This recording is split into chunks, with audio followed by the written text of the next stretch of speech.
Hello, hello. This is Mary Schiller, author and coach of MarySchiller.com, coming to you from Paris, France on this Monday in January 2018.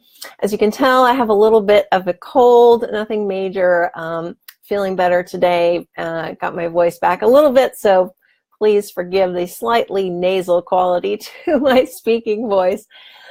I wanted to do this Facebook Live about a topic that came up the other day in my Let's Make Money Honey membership program.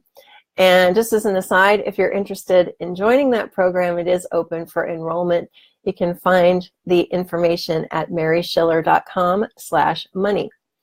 And the question that was coming up in our private Facebook group for that membership program had to do with how not to listen to thoughts that we don't like, or stressful thinking, or anything that is creating a feeling that we would rather not experience.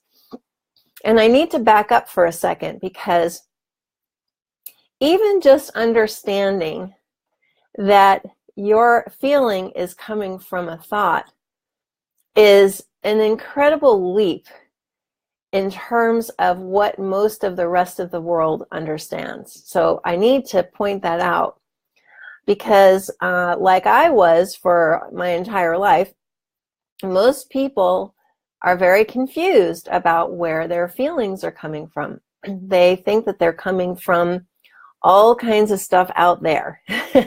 Events, circumstances, situations, other people, money, as in the case of our money group, all kinds of things that can kind of have the appearance of creating a feeling in us.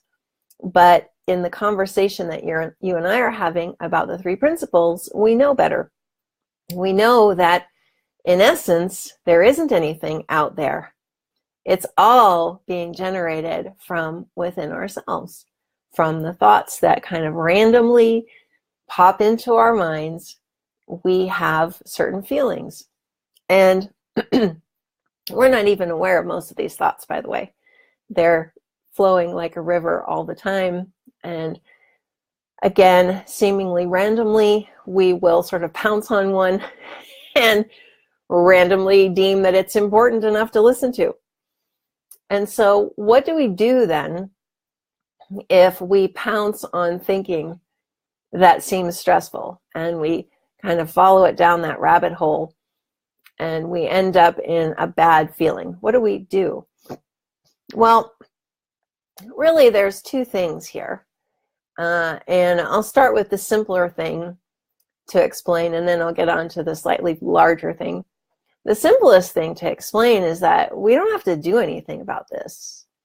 If we are feeling badly, and I'm using that in a broad way, any feeling that we don't particularly like, there's nothing we have to do about it, because it isn't like it's coming from a situation out there that we then have to try to change in order to have a better feeling.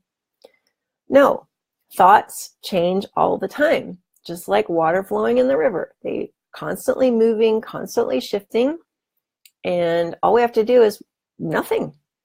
Just wait it out. As I've mentioned before, when I first started to see this for myself, I experimented constantly with this to see if that would happen. So I would feel stressed out, and I would just sit with that feeling and wait and see what would happen if I just didn't do anything. I didn't jump into trying to manage my experience and fix my thoughts. And if I had any judgmental thinking about whatever I was experiencing, like what's wrong with me, I just ignored all that too. And I found out through these experiments that if I just sat there and did nothing, the feeling moved on. Sometimes it would take mere seconds, and I wouldn't even realize that that's what had happened, and suddenly I'd be like, oh, I feel fine now. What was I so upset about? Other times it would take longer, but it always moved along on its own. And it's a mirage that we're looking at if we think that we actually have something to do with that. We spend an awful lot of time trying to do something about that, that we could be spending doing other things, like actually living our life. And so that's the first major piece, is that there isn't anything to do. But there's another piece of this that's much bigger than that even, and that's pretty big.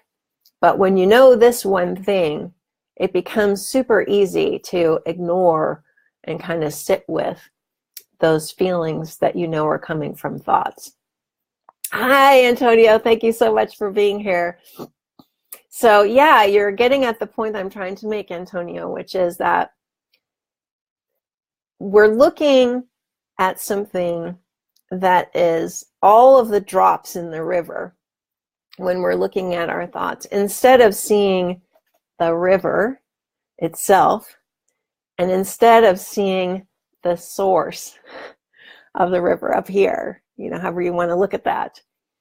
If you imagine that we're out in nature, we can spend our time analyzing all the little drops that are floating by in the river, or we can start exploring upstream and seeing what's happening at the source that is making all of this beautiful experience that we're having.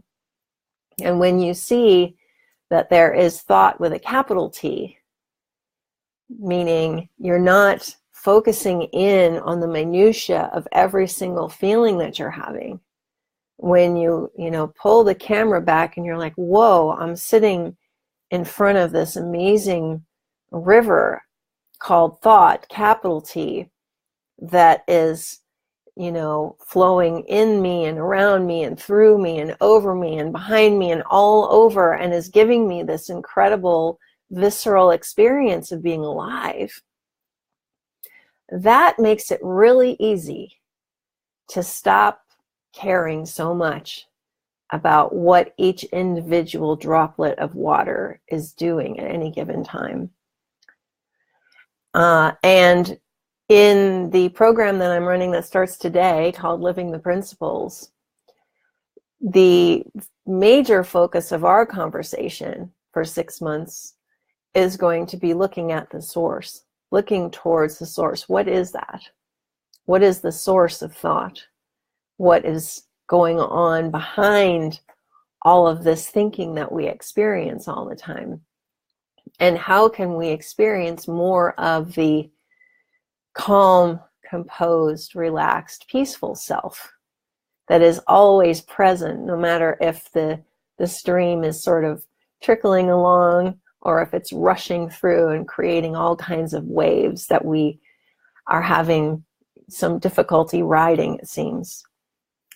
So I would love to hear your thoughts and comments on this. Please feel free to post them wherever you're watching this video. And one note on that program called Living the Principles, it's a rolling enrollment. I plan to run it for at least a year. So if the timing isn't right for you to join right now, you can join anytime. You'll have access to all of the recordings of the previous calls as well. So I'll put the link to that also in the Facebook post here.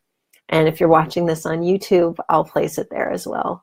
Thank you so much for being here. If you want to reach out to me directly, please feel free to email me at mary@maryschiller.com. I'll talk to you again soon. Bye.